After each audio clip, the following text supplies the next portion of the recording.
jump right into it. We're joined by the Speaker of the House right here in the United States, but he's also Louisiana Congressman, Mike Johnson. Mike, how you doing? Hey, Moon. Good to hear your voice, my friend. Yes, sir. Hey, let's jump right into it. We'll stick to for the second, one big, beautiful bill.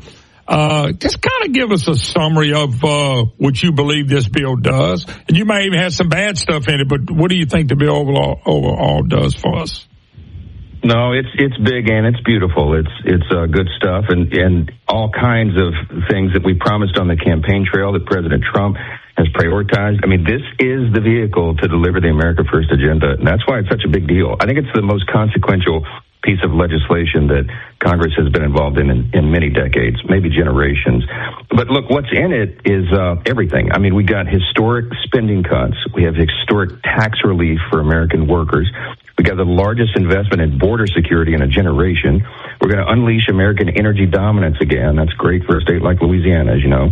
Restore peace through strength on the world stage. I mean, we're also going to ensure that these programs like Medicaid and SNAP are only for U.S. citizens who really need and deserve them and not illegals and people trying to cheat the system. I mean, it is everything all wrapped up into one giant piece of legislation. It's the only way for us to get it through the Senate. And this is a really important question a lot of people are asking.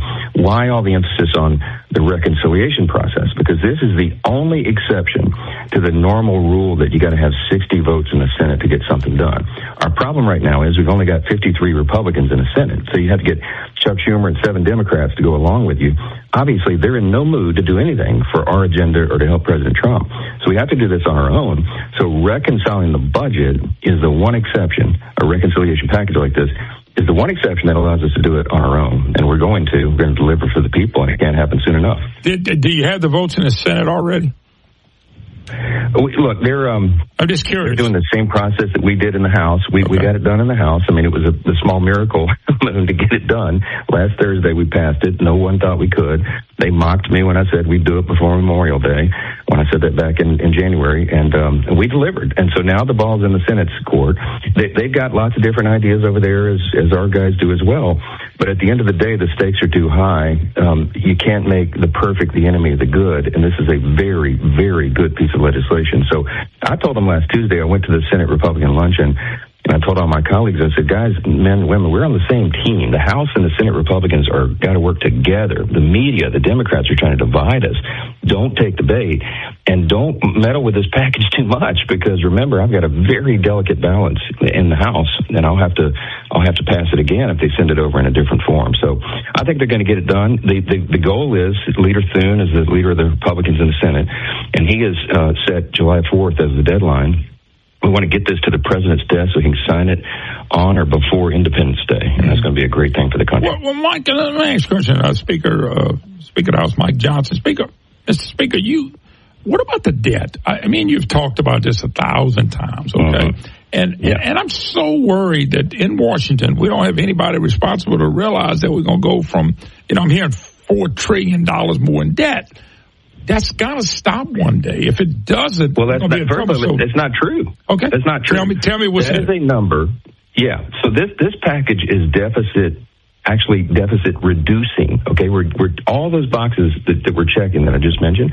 We're doing all that at the same time that we're going to achieve a historic level of savings. In fact, in this package, Moon, this is what the Congressional Budget Office, CBO, is not telling you. It's run by Democrats. Okay. The CBO, 84% of the number crunchers in the CBO, which is supposed to be this objective, nonpartisan, scoring agency, they're Democrats, the partisan Democrats. They donate to Bernie Sanders and Elizabeth Warren. So they're not going to give us a fair score. They do what's called static scoring and not dynamic scoring. What does that mean? Well, the dynamic scoring means it's real. The CBO is not giving us any credit for the growth that we're going to spur on by this package. This is going to be jet fuel to the U.S. economy. It's going to lower taxes, reduce regulations, allow job creators and entrepreneurs and risk takers to do what they do and expand their businesses, just like we did in the first 2 years of the Trump administration before COVID. We had the greatest economy in the history of the world. Well, we're doing that same thing this time, Moon, on steroids. So this is going to spur on huge economic growth and lift the economy. It's going to be deficit reducing because of that growth, and the CBO is not giving any credit for it. We are cutting in this package, Moon, $1.6 trillion in spending. That is at least 2 times higher than any amount that's ever been cut by government in the history of man on planet Earth. Well, let me ask you a question, though. Yeah. But they talk about the spending cuts come later. That always bothered me because I remember those kind of some gimmicks back in the day with Bush and even Reagan. So we did all the cuts late and we never see them. Can I ask that question? Is that a legitimate question to ask? Yeah, of course. Of course. So when you do a reconciliation package, it's done in a 10-year window, and that's just the way it's done. And so for example, to make the Trump tax cuts permanent, we had to extend it beyond 10 years to show that we could do that. So some of the pay-fors come later in the 10 years, some come initially, some come immediately. There's lots of different components to this piece of legislation, so it has different due dates. Now, you heard a lot of discussion over the last week or two about, for example, our bringing about work requirements. Like you and I believe, everybody with common sense believes that if you're a young, able-bodied man without dependents, for example, you ought to be working. You shouldn't be on Medicaid riding in the wagon. You should be out front pushing it, carrying it. Mm-hmm. So we're putting work requirements in. It says that if you're going to be on Medicaid, you at least have to work 20 hours a week, or volunteer in your community, or be in a job training program. That is like a 90% issue on public opinion polls because it comports with common sense. Work gives dignity and purpose to everybody. It's good for the community they're in and everyone involved. The work requirement to institute that is such a big change that some of the states were complaining that it would take them 2 or 3 years to change their systems to have enforcement mechanisms for that. Yeah. That's nonsense. So we pushed back on it, negotiated, so we pushed that date far forward so it will apply sooner. So that achieves a lot of savings for the people, and the sooner the better. But we can't just flip a switch and tell 50 states you have to do a brand new thing overnight. We get that. But we're going to give them a reasonable amount of time to achieve the savings. When we looked up and Elon Musk came in and we did all these cuts they found, okay, but the DOGE cuts aren't part of this. Will DOGE really have cuts one day? Will they really add up to cuts that make a difference in the budget? Yes, great question. Lots of misinformation about that as well. I was texting Elon last night about the details of all this. The DOGE has been a heroic effort. I mean, I've been the biggest champion for Elon and what he's doing because he's changing the way people think about accountability in government and doing something that Congress never could. Because he cracked the code, got inside the belly of the beast. The executive branch is where all the agencies are.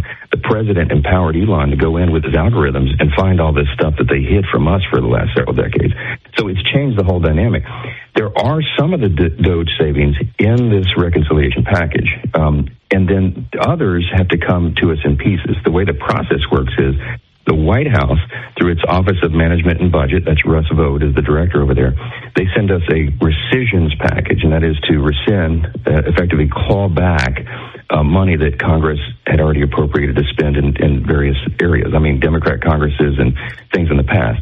So we've been waiting on that rescissions package, and news broke yesterday. Russ Vought announced that they're sending us the first of what will be, I hope, several rescissions packages. It'll be about $10 billion. That'll come to us on Tuesday. And I've been saying since January, since Congress began, we're ready to roll. I mean, we'll get that done quickly in the House and the Senate because we're anxious to codify, in other words, put into law the new paradigm that DOGE has helped create. So it's been heroic work. Elon's taken a real beating personally, in his finances and everything else for doing it.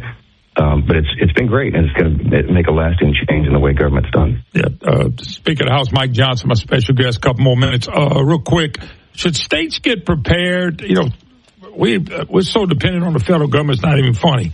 Should states be prepared to be able to handle more of the load sooner or later? Mike, cutting out on me a little bit. I said, should states be prepared to get some cuts because y'all send a lot of money to these states to just survive. So should states be prepared to have to do more with less somewhere up the road?